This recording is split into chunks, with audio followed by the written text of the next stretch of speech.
We guarantee unbiased analysis on topical issues that will educate you, entertain you. So join us. Join us. Join us. Join us. Join us. Join us. Every Sunday to Thursday, 7 a.m. to 10 a.m. on your ultimate news and current affairs program on television. This morning on ITV TMR. Join us. All right, thank you so much for staying there. The program is This Morning on ITV, Wednesday's edition with Evan Sunohuge.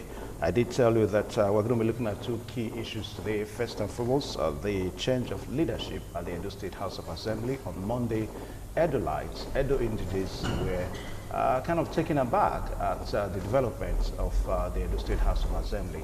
And of course, if you recall, it's almost the shortest leadership change after an election in the history of politics in Edo State. And people are beginning to wonder, what is going on? Well, we understand that the reasons have been given,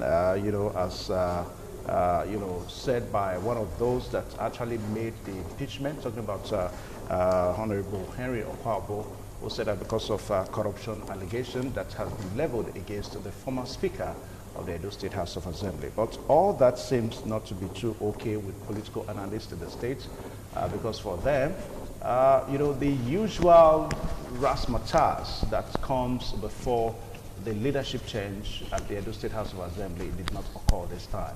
So for these people, they are seeing it differently. What for us here, we also need to lead our voices to some of the issues, to some of the developments at the Edo State House of Assembly. And of course, to look at all this today, we are so privileged to have two guys here. First and foremost, let me especially welcome Mr. Solomon Idiogbe. It's been a long while after the election. Good morning. Welcome to the program. Solomon Idiogbe is a human rights activist, a political analyst, and of course, a public affairs analyst. And also, let me especially welcome Mr. Chris Ojekari, who is the program manager, Foundation for Good Governance and Social Change. And of course, he was also a member of the dissolved PDP campaign council on media in the just concluded election. So you're welcome to this program. Thank you so much, Evans. Right. Good morning. Now, gentlemen, as we set foundation for this topic this morning, what kind of deductions can we readily make, from the developments at the Edo State House of Assembly? I'll start with Solomon Idiogbe. Well, if you ask me, sweet answer, considering the fact that Edo State is just coming out from an elections, if you ask, the wounds are not yet healed. The tribunal matters, as it were, because whether you like it or not, we understand that a few political parties, not even the major ones, are already challenging the electoral victory of the incumbent governor. And considering the fact that not even the swearing date has been reached, and then looking at it from the side that is widely believed to be on the same caucus with the governor, I mean the impeached speaker, his friends, and the governor were all seen to be jolly good fellows during the electionary campaigns and the elections, as it were. Then to see that barely 3 weeks or thereabouts after the elections, then there is a hit. That is to show that there is more to it. For me, if you ask me, what do you think is responsible for his impeachment? I'll just say that the excuse of financial improprieties is just but giving a dog a bad name in order to hang it. But it goes to show that it is politics. It goes to show that it's a democracy. It goes to show that democracy is a game where you don't have permanent friends, but permanent interests. Because they say it's a government of people by people for the people, but it is, in politics, you don't have permanent friends, you don't have permanent enemies. What you have is permanent interest. Perhaps what it shows now is that the interest, as it concerns the speaker and whoever in the executive, may have changed, because you cannot separate what happened, the commando style of impeachment. Like you said, there was not the usual razzmatazz of there was going to be a change in leadership and all those brouhaha in this change. maybe the speaker also saw it as a shock, because from what I saw, he was there, already seated when he was asked to excuse. As a matter of fact, some people say that he presided over his own impeachment. Yes, because he started it. And then somebody stood up and said, read the allegations and said he should excuse, quoting the House rule, that he should vacate the seat and allow. And so if you ask me, it is not at all far from an executive coup. Well, what is popularly called palace coup. It was well planned and well executed. Executive coup from where? Of course, if you ask people like us, we tell you that that's grand commando overtake or overthrow was not purely a legislative affair. There is, of course, the body of Esau and the voice of body of Esau and the voice of Jacob, because I don't. Is it today they started being members of the House of Assembly? Okay, I'll pause you so that I can come to Chris Ojekere now. That's your own opinion, of course, because we also saw that even after the impeachment, we understand that there was a move by the deputy governor, the secretary to the state governor, and of course the chief of staff to see how they can salvage the situation. And of course, it was reported that the lawmakers said that, look, we are done. We've done our impeachment and there's nothing that can be done. But Chris Ojekere, we are looking at the People's Democratic Party here, the ruling party in the states, and of which you belong to. As a matter of fact, you were a member of the media team in the last election. Now, remember how this whole leadership tussle at the present Edo State House of Assembly started. It started with, out of 24 members of the House, we had 10 members, bringing up a speaker, and of course, out of that 10 now, we're having a situation whereby 7 PDP, 3 APC, 9 members, also making a change. Now, what do you make out of this? Remember then, it was said that we didn't have a quorum. Of course, we went through all those controversy and all that. And again, the same controversial issue is coming up again now. Will you say that the House actually had a quorum to have effected that change? All right. The entire history of the House of Assembly will require a whole day of analysis for us to be able to deal with it. So I think we should just concentrate on what has happened between and among the 10 members of the House of Assembly. There are a lot of cases in the court regarding quorum or no quorum, the propriety or impropriety and all that. And so we don't want to be sub judice on that. Now, however, I want us to delineate very clearly the event in the House or the event in the legislature from the events in the executive. We are a people, Edo people and Nigerians, are a people given to sensationalism and the love for thriller. Therefore, even from your intro, you said people were wondering that the razzmatazz that usually accompanied this, because it went seamlessly and it is calm, it is possible, and you are seeing the evidence in the Diogbe, that people are still looking for that conspiracy theory to ensure that they rope in the executive. But we shouldn't be surprised at what happened in the House. Historically, Edo State House of Assembly, if you follow evidence-based narrative, has got the history of this kind of event. Between 1999, in the advent of our present democracy, and 2007, a period of 8 years of two tenure, we had 4 speakers. I can name them: Thomas Okosun, Matthew Egbadan, David Iyoha, and then Friday Tula. Yeah, but we're looking at the drama, the drama that goes, of course, the drama that went with all those changes. Okay, and you are saying we don't have the drama here? Now, yeah. Well, I should think that we don't have the drama here should be a plus for this House. For me, the fact that these gentlemen, 10 of them, as he said, supposedly cohesive group, would invite themselves to the House, to a plenary, as is usual, and then the speaker is sitting there, and then they get up in a civilized democratic way to tell the speaker, you are no longer speaker. By the time you look at the signature list, the entire 9 members, to show you that there was no division among them, signed. In fact, as you rightly quipped just now, the speaker himself might have his own signature in that paper. Yes, because 9 members. But yes. we are told that it was simply a voice vote. Yes. Not the effect was not, the change was not affected. There was by no signature. single person in the House who protested. The consent is given. Yeah, consent is given either by writing or by voice. Now, if you dissent, you protest. There was not a single voice of protest. So whether you give it by written signature or voice signature, even the former speaker, there was no single voice of dissent.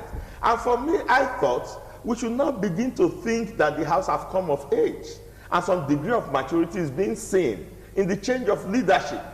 Unlike the volatile, divisive way we had changes of leadership in the past. So what this simply means is that when you come to equity, you should come with clean hands. If you come with clean hands, you have the morale to be able to argue when you think injustice is being done. If you don't have clean hands, and I'm not accusing anybody here, you might be weakened in your conscience to argue even for yourself when you think that there's injustice. Now, if you have somebody sitting down to preside over a house, he usually presides, and the other 9 gentlemen say, look, gentlemen, you know the fact that you can no longer preside over this house. We have the evidence. They set up a 3-man committee, and they were specific about the mandate of that committee to try the financial impropriety of the speaker. Okay, he has not come out to make any public statement that was an accusation that wasn't true. Now let me finish. Yeah. He hasn't come out to do that. They said they were coming to try him, so it's purely a house affair, and it's purely an internal affair. And then they said, for you to have a seamless transition, now he should please excuse them. And he has excused them, I think. For about 3 months? Yes, for about 3 months. Yeah. So that tells you, I mean, you could change the speaker and the speaker will still be sitting in the House. There's nothing in the law book that says if you impeach a speaker, the speaker has to be suspended. But there is something in administrative procedure to say you should not allow a man to be an influence within the community where he's being tried. Yeah, but that's the situation we're having now, because we understand that Henry Okwarobo, the member that represents Ikpoboaka constituency. Now, he was actually the person that pointed to the accusation, to the corruption accusation. Yes, and as it stands now, the new speaker now, Marcus Onobu, set up an immediate committee to investigate the financial impropriety leveled against Francis Okiye. And of course, the same Okwarobo that pointed to the financial impropriety is also the person to head that committee. Yes. It's almost a case of you being a judge in your own court, don't you think so? No. If you are a whistleblower on a particular matter, for me it makes perfect sense that you should head the committee. If you have facts, yes. I mean, the facts are official facts. These are not individual matters between Okwarobo and Okiye. This is an institution. And whatever you are going to prove will be institutionally proven. So if I work in an institution and I happen to have my ears on the ground and I have my eyes on the ball and I'm able to spot that there are indiscretions, illegalities, and anomalies, and then I call the attention of the House to that, the House can say, okay, offer us the privilege of the information that you have. But we are going to prove that institutionally. You are going to prove it with facts and figures in the papers. But do you see Henry Okwarobo doing a good job? I mean, for the fact that he raised the alarm. You're asking me to involve myself in the internal affairs of the House? No. The governor hasn't done that before Ijombe said that the executive must be involved in this. So the point is that we must begin to respect our House and to accept that these are people constituencies have voted. Whoever that they are, constituencies have voted them. If you delineate our constituency in Edo State, we have 24 of them. Not less than, each of those constituencies does not have a population of less than 500 people to speak euphemistically. Now, if 500, 2,000 people have said, this man should represent us in the House, and then they go to the House, what we should begin to judge is their activities within the House. And now I'm saying the activities in impeaching this speaker now has improved the profile of these 10 gentlemen. This is the most seamless, non-violent, rancor-free transition that has happened in any House of Assembly in Nigeria. And it was done by these 10 gentlemen. And the man that was removed is not protesting on the streets. So we should begin to respect them and allow them to take this process to the end. And then don't preempt them and wait for whatever the investigation is, and they are going to put it in the public domain. Okay, now yes, and then we can begin to question that. Okay. But for the method they have used now, their profile have been credited, as far as I'm concerned. Okay. Yes. Let me come to Solomon Ediogbe. Now, Solomon, one good thing that we must take from the impeachment is that the leadership is still in Edo Central. I mean, Francis Okiye from Esan Northeast, and of course we have Marcus Onobu now from Esan Southwest. So we still have the same Esan Central having the speakership. But that is not really the issue. Now, for most people, we understand also that Marcus Onobu has begun a work. As a matter of fact, just yesterday, he set up the Ethics and Privilege Committee to go into issues and all that. Now, for most people, they are looking at Marcus Onobu, a first-timer in the House of Assembly. And of course, you are choosing as a speaker. For most people, this is against the rule of the House. I know. I think I differ in the issue of first timer being Speaker of the House. It started with Okonobo. Atibia amended it to have Okonobo as deputy. I remember when there was rancor then. So it's not Marcus starting it. It's just, what I say, he benefited from what had happened before now. But I want to quickly react to some of the comments made by my brother here on the issue of Okwaobo being chairman of the committee, where isn't it funny, like you try to raise that we should estray, that a man who analyzed the issues, moves the motion for the impeachment, became chairman, is like being the prosecutor and the judge in the matter. Because let me say this, who will he now give his testimony to? Because as chairman of the committee, he's supposed to hear positions of those, like petitions or whatever, to investigate. Now, he is the chair that will be reported to. And he has a fixed mind already. He has a biased mind already. Because he raised the issue, he moved the motion. And now, you and I know that in Nigeria, most times, people who chair such committees could also influence, I'm not saying he will, but could influence the decision of the House or of the committee to tilt in his direction, because that is his agenda. His agenda was to bring the speaker down. He succeeded, and you are still asking him to further try him. To me, that's double jeopardy. But for Okiye. Yes, because you're expecting Okiye to fight. He belonged to the same school of thought. If you ask me, I think that Okiye's silence is to him like a shocker that this could be happening. You know, we may not belong to the same school of thoughts in reasoning, but I am just thinking and thinking aloud that perhaps why Okiye is not talking is that he's yet to recover from the shock of presiding over his own impeachment, and that those who seemed like one family prior to the elections and during the elections suddenly are turned back at him, not only backing but eating him up. I think, my thinking and thinking aloud, that that's the position Okiye is now, and that's why he's not talking. But coming back to looking at it from the general perspective, that Marcus Onobu is a first-timer. Okonobo is an example. He became deputy speaker, he became speaker, and heavens did not fall. So I do not see that as a problem with Marcus. What is important? That what the rule of the House? Coming to that, to enable Okonobo become deputy then, the House rule was amended to accommodate first-timers to be principal officers. Because in the House, there are, beyond the constitutional rule, you know, the Constitution talks about quorum and all that. There are rules of the House. The House has its own rules. Yeah. How you cannot wear native and not have a cap. How you cannot dress shabbily into the hallowed chambers. How your words must be guided by the rules. How you must be cautious of what you say and how you say. These are part of the rules. Among the rules of the House is initially that first-timers cannot be. But during the advent of the Honorable Elizabeth Ative and the Okonobo, the House rule was amended to accommodate that. That was why Okonobo was able to become speaker even after Honorable Elizabeth Ativi stepped down. So I do not see that as a problem. But what we should be expecting from Marcus is to be able to interpret. Don't forget that their leadership in the House is still under contention against the 14 members. Yeah. You know, these matters are in court, so we may not be able to talk about it so that it does not. But we also understand that the courts has given its ruling on that. So as a matter the last time I checked, well, that leads me to the question which I'll push to Ojekere now.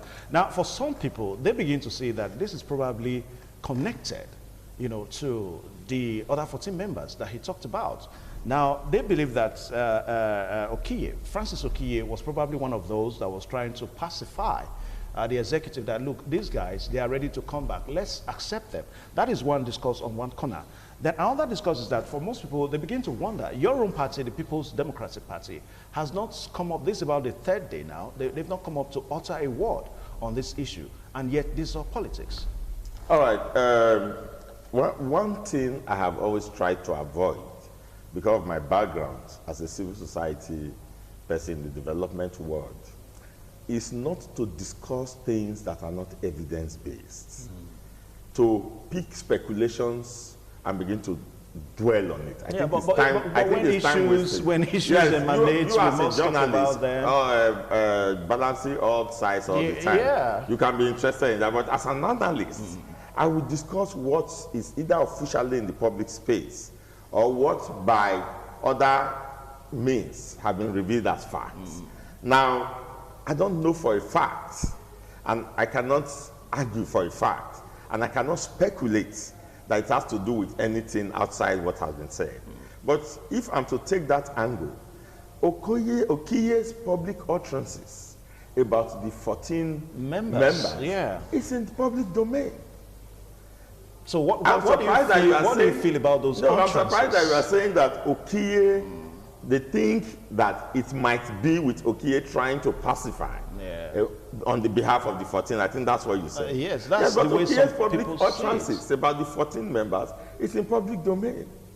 Okiye was at the forefront of insisting. In fact, Okiye was the one who suspended them. That was Okiye was the one who declared their seat. Proud to the election. We're talking about after the election now. I mean, so that is why I say we should not dwell on speculations. The what is in public space. Developments came up after the election. Yes, do you have it in the public space? Okiye making any statement that you can point to say the statement Okiye made after the elections, the return of the former deputy.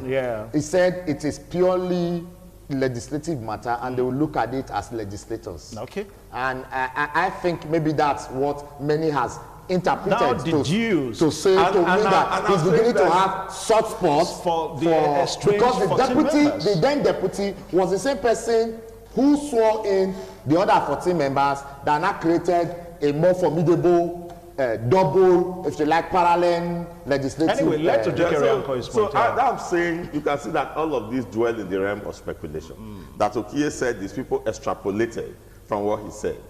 That will lead to a lot of confusion. What is evidence-based is that Okiye has been accused by those who impeached him of financial impropriety. Okiye should be responding to that. It is not for other third parties to begin to insinuate and speculate when there is an issue of great proportion, constitutionally, grounded, issues of misappropriation, which is a ground for impeachment. It should begin to address that. It should come up with facts and figures to show that he was wrongly impeached. It is not for you to have what they call home lawyers to begin to speculate on. We think that it is because Okiye said this and that you should. Do you understand that? When you throw the society into such speculations, you are going to have a lot of conspiracy theories. At the end of the day, the whole move is speculative. It's not speculative. There's a public document by those who impeached him. They came out with specific indictments. When you come out, it's an institution. The institution that impeached him came out with a specific indictment, institutionally put there in public space. But don't you think that indictment may have been doctored? Well, it is now for Okiye to prove that. Okiye is alive. He has not said, as I said, my analysis is going to be evidence-based. What is in public space is that he is accused of financial impropriety and therefore should give way so that his financial regime as speaker will be investigated. That's what he should be dealing with. He should try and clear his name on that account, and he should try and ensure that he does not get involved in any legal process that might dent him on that account. That's what I'm interested in. All these other things are in the realm of speculations I don't want to deal with. So I don't know that that is the matter. That was the first leg of your question. The second leg is about the People's Democratic Party. Yes. Just keeping mute. Yes. Yeah. Now, the People's Democratic Party, I don't know that they have not made any public statements. I know that the State Publicity Secretary responded to a question that he was asked with respect to this. I am not sure that they have made any categorical press conference on this. And that just tells you that there is no fire burning at all in the People's Democratic Party. There's no fire burning at all in the House of Assembly. What happened is purely a House affair. Interferences is one of the things we try to discourage. You discover that people, for instance, why did you question Okoroabo's headship of the committee? Because we used to have people-centered institutions, where rather than look at institutions as institutions, a committee as a committee of the House, we are isolating an individual, and we are turning it into a personal matter between him and Okie. Somebody has to blow the whistle. Somebody has to say that there is anomaly, there is infraction. And the person who says it should not be indicted for saying it. And that does not in any way compromise his integrity to preside according to rules and regulations over a committee. Are you following me? So we should begin to think institutionally. Institutionally, the House has indicted the Speaker. Institutionally, the House will investigate the Speaker. And institutionally, the Speaker should respond. Yes, the executive should respect that.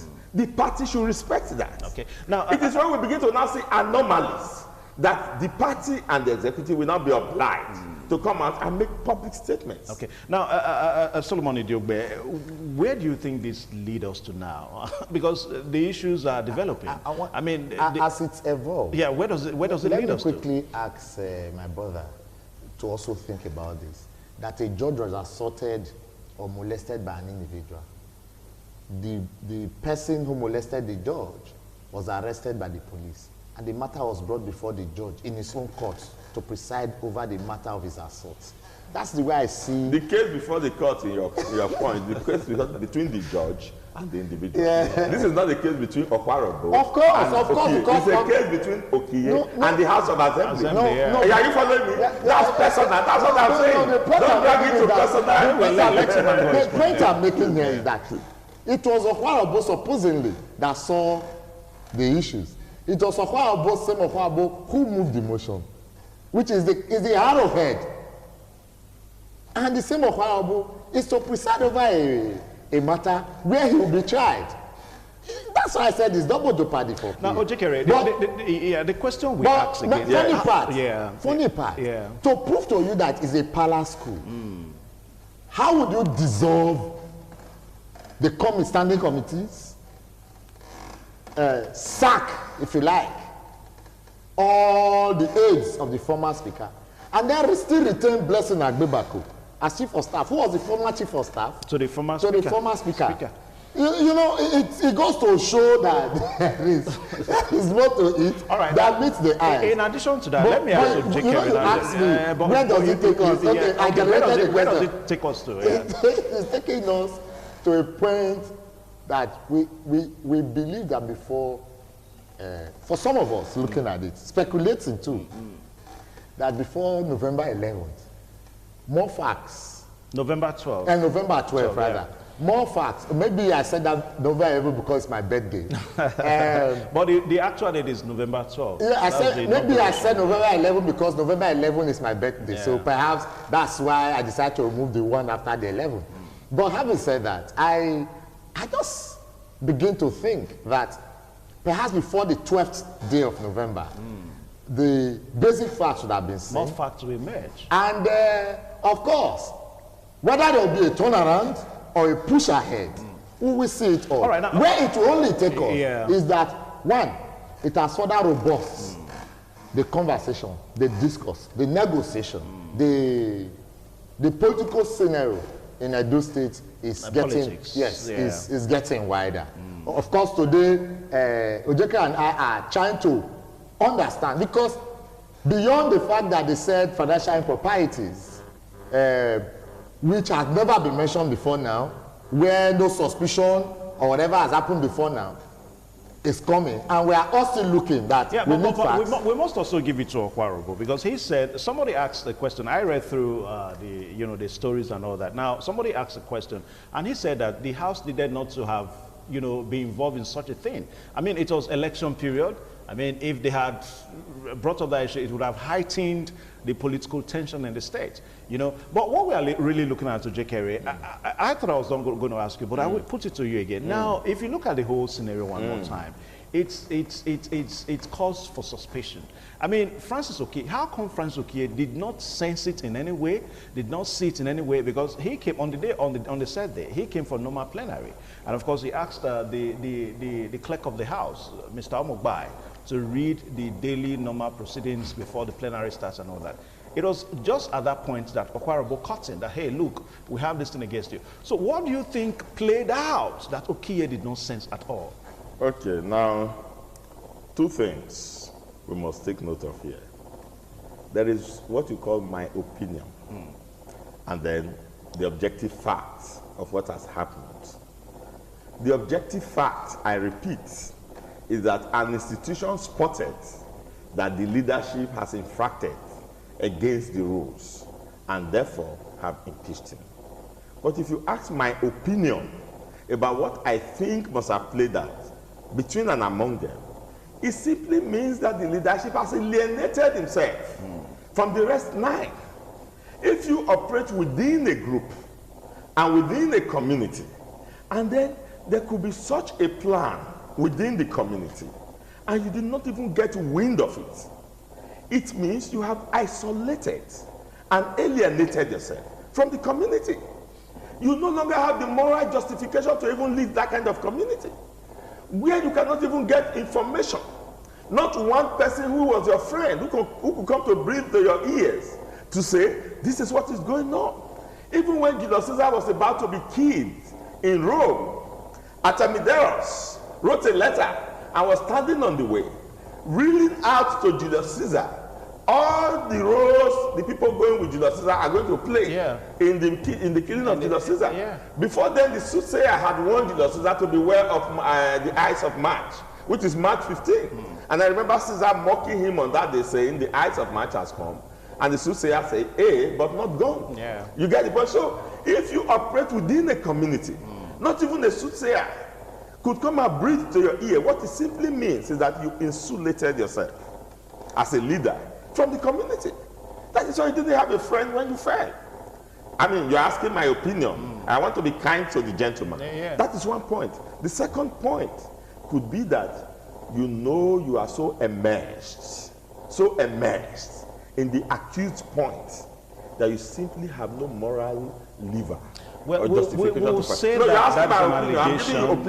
Because the investigations are it's still on. You get the point. So that's why I say we shouldn't speculate. Let's deal with the evidence that is before us. Okay. All right, gentlemen, I'm so afraid. I'll just give you 30 seconds quickly. I know sometimes there's what you call boomerangs. What goes around comes around. Going by what he said, prior to the emergence of my brother and friend, Frank Okie. Francis Okie.